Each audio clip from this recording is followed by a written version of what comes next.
At a crime scene investigation, guilty suspects who have something to hide would usually provide fake alibis to throw the investigation off its pathway, stipulating they were not at the scene of the crime. I have often witnessed, after further investigation, the detective finds evidence that the suspects were at the crime scene and that their alibi of where they said they were was completely false and a misrepresentation of the truth. The words and thought processes of the investigator would then be to the suspect, "How can you be in two places at the same time?" In this episode, we will uncover the timeline and locations of when the origins of mankind and European nations were established. We will uncover whether or not the art and storytelling of Europeans featuring themselves as the primary figures at the beginning of time in the Bible and in history were either false or the truth. The historical narrative given that the origins of the black race were savages of the wild in Africa is still believed today. This false narrative declares that members of the black race deservedly needed to be slaves and be given no mercy or justice, even to their descendants in this present time, is at the heart of this universal crime scene. Thou shalt not be a false witness against thy neighbor. The less value you think of a man and his people, the less tolerance and outrage you will have when unjust crimes are committed against him, especially if the assessment was justified by God.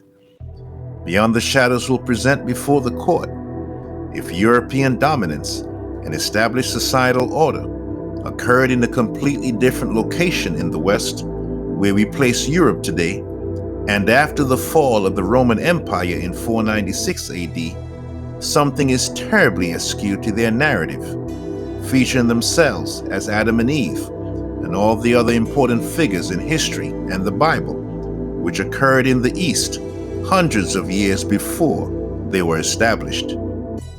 They have placed themselves as these characters in art, documents, and numerous books, that they were always the dominant and most affluent and important race of people from the beginning of time until now.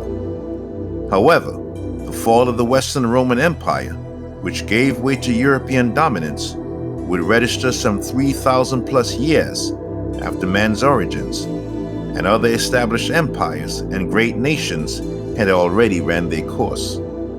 This briefing will firmly conclude that all the biblical characters and important events in world history during that time had taken place long before the Europeans became an established society. In light of these facts to be presented, Your Honor, Beyond the Shadows will pose this question: how can European dominance be in two places and two time periods at the same time?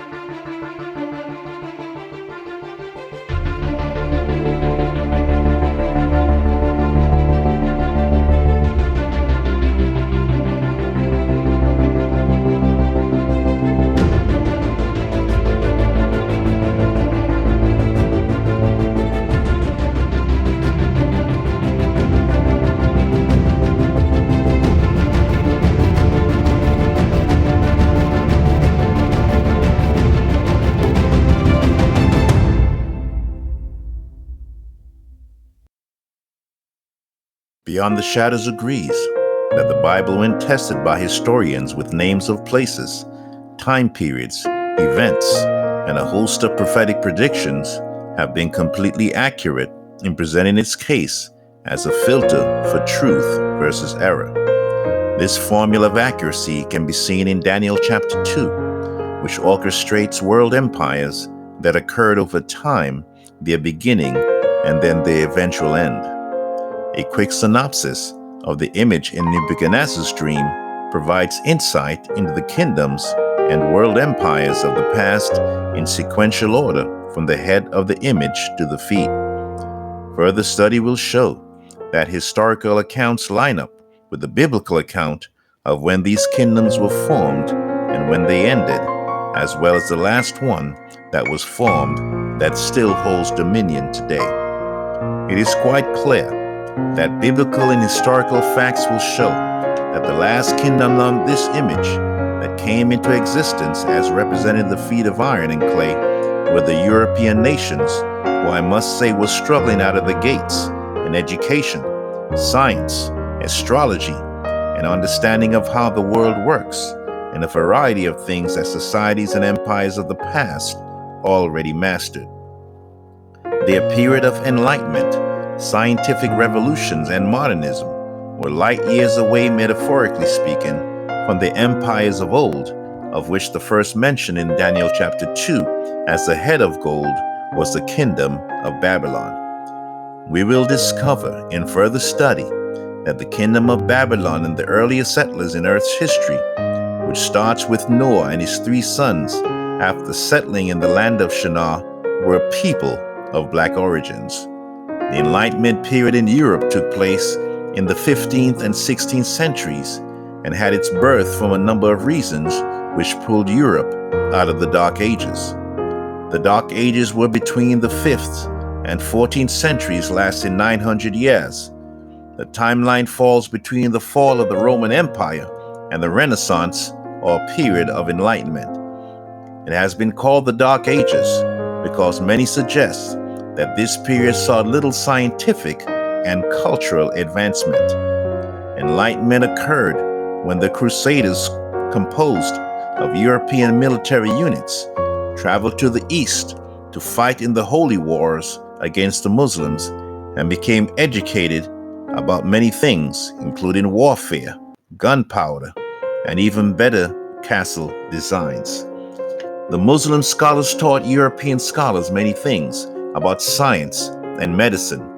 Even the number system the Muslims used that we use today was a much better fit and easier to calculate than the Roman numerals which Europe used up until that time. The Europeans in the West also learned another vital tool to the Enlightenment period from their discovery of how the Muslims engaged in trade. They learned that the Muslim world stretched to India and that they traded with China. The increase in trade brought more opportunities to learn new ideas, as well as an abundance of goods into Europe.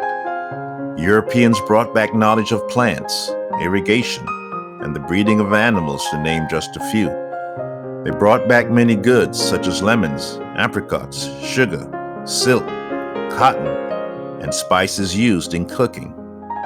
These events gave a striking charge to the Italian cities, along with Roman and Greek literature, and a host of other factors that allowed this new Enlightenment period to take place and their cities to thrive. Before all this Enlightenment took place, medieval European society was based on feudalism, where the Roman Catholic Church wanted people to think more about life after death than about daily life on earth. Except for the clergy, few people were educated. Thus, when Galileo, a common citizen, began to challenge the power structure in the Roman Church, that the universe was centered around the sun, not the earth, they had him come before a Roman Inquisition to plead guilty and had him under house arrest for 9 years before his death. The powerful elite stifled progress and advancement for many years. This early period was from 500 to about 14 to 1500, sometime after the fall of the Western Roman Empire. These new beginnings of gaining insight into understanding life and the world around them was a very new period of understanding for them, long after many empires mastered much of what they sought to understand. Improvements and new understanding were gained by them, but clearly a lot did occur centuries before that were beyond their understanding. Ladies and gentlemen of the jury, in light of these simple facts about Europe, which developed at an alarmingly later stage than the previous empires before it, how can they have a beginning such as this, being enlightened in the 14th and 15th century in the western part of the then known world, and still have a thriving society in the East at a vastly earlier stage in history? Mesopotamia is a historical region situated between the rivers Tigris and Euphrates. It corresponds to present day Iraq mostly, but also parts of Iran, Syria, and Turkey. Mesopotamian civilization was the earliest in world history that followed the pre flood era. During the reign of King Hammurabi, 1792 BC to 1750 BC, Babylon became a key kingdom of Mesopotamia, and southern Mesopotamia became known as Babylonia. The Babylonians went on to greatly influence Mesopotamian culture. More importantly, they had a great impact on the history of Western civilization, which is the present day European nations.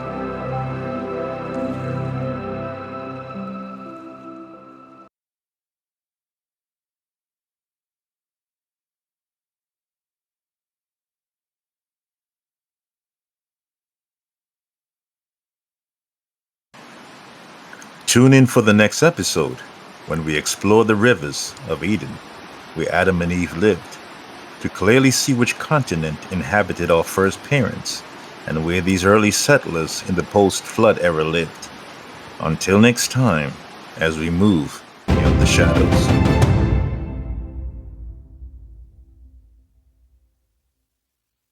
To support this ongoing series, please like and subscribe and hit the notification button to receive future content.